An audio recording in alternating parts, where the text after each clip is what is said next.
Good morning friends. ಇವತ್ತು ರಾಗಿ ದೋಸೆ ಮಾಡೋದು ಹೇಳ್ಕೊಡ್ತಾ ಇದ್ದೀನಿ. ಒಂದು ಬಟ್ಲಷ್ಟು ಸಣ್ಣ ರವೆ ನಾನು ನೆನೆಸಿಟ್ಟಿದ್ದೆ ನಾನು ಒಂದು 10 ಮಿನಿಟ್ಸು.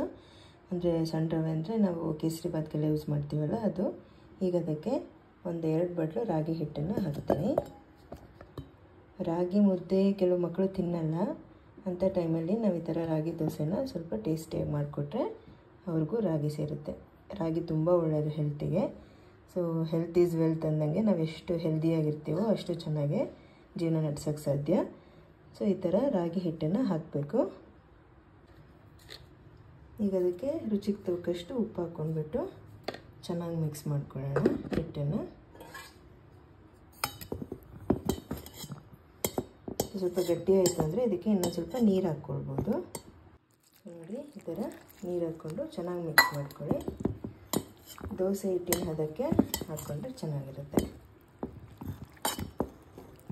ಸೊ ಬೆಳಿಗ್ಗೆನೇ ಅನ್ನ ತಿಂಡಿಗಳನ್ನ ಸ್ವಲ್ಪ ಕಡಿಮೆ ತಿಂತಾರೆ ಅನ್ಸುತ್ತೆ ಎಲ್ಲ ಮನೆಗಳಲ್ಲೂ. ಈ ಥರ ದೋಸೆ ರೊಟ್ಟಿ ಚಪಾತಿಗಳು ಮಾಡಿಕೊಂಡ್ರೆ ಸೊ ಚೆನ್ನಾಗಿ ತಿಂಡಿ ತಿಂತಾರೆ.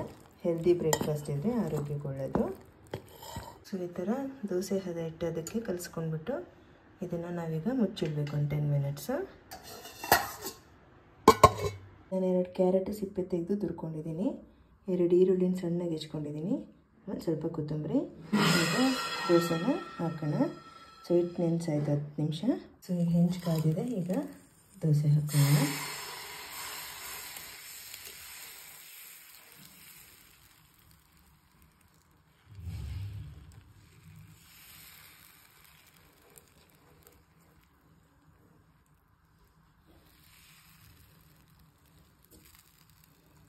ಸೊ ಬೇರೆ ದೋಸೆಗಳಿಗಿಂತ ರಾಗಿ ದೋಸೆ ಸ್ವಲ್ಪ ಜಾಸ್ತಿ ಹೊತ್ತು ಬೇಯಿಸಬೇಕಾಗುತ್ತೆ.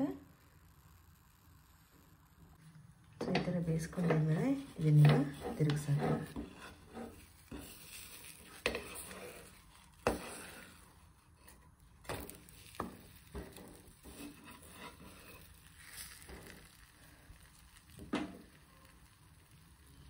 ಸೊ ಅದು ಹಸಿ ಹಸಿ ಥರ ಇರುತ್ತೆ ಚೆನ್ನಾಗಿ ಬೇಯಿಸಲಿಲ್ಲ ಅಂದರೆ, ಹಾಗಾಗಿ ಚೆನ್ನಾಗಿ ಬೇಯಿಸ್ಕೋಬೇಕು ರಾಗಿ ಹಿಟ್ಟು ದೋಸೆನ. ಇದು ಚೆನ್ನಾಗಿ ಬೆಂದಿದೆ. ಈಗ ಇದಕ್ಕೆ ಈರುಳ್ಳಿ, ನೆಕ್ಸ್ಟು ಕ್ಯಾರೆಟು,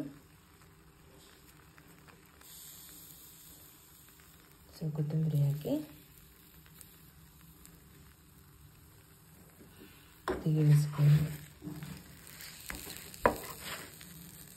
ಕಾಯಿ ಚಟ್ನಿ, ಅದಾದಮೇಲೆ ಸ್ವಲ್ಪ ತುಪ್ಪ. ದಿನಕ್ಕೊಂದು ಸ್ಪೂನ್ ತುಪ್ಪ ಆರೋಗ್ಯಕ್ಕೆ ಒಳ್ಳೆಯದು ಅಂತ ಹಿರಿಯರು ಹೇಳ್ತಾರೆ. ಸೊ ತಯಾರಾಗಿದೆ. ನೀವು ಮನೇಲಿ ಮಾಡಿಕೊಂಡು ಹೆಲ್ತಿಯಾಗಿರೋ ಟೇಸ್ಟಿಯಾಗಿರೋ ಫುಡ್ಡನ್ನು ತಿನ್ನಿ. ರಾಗಿ ದೋಸೆ ಸೂಪರಾಗಿರುತ್ತೆ.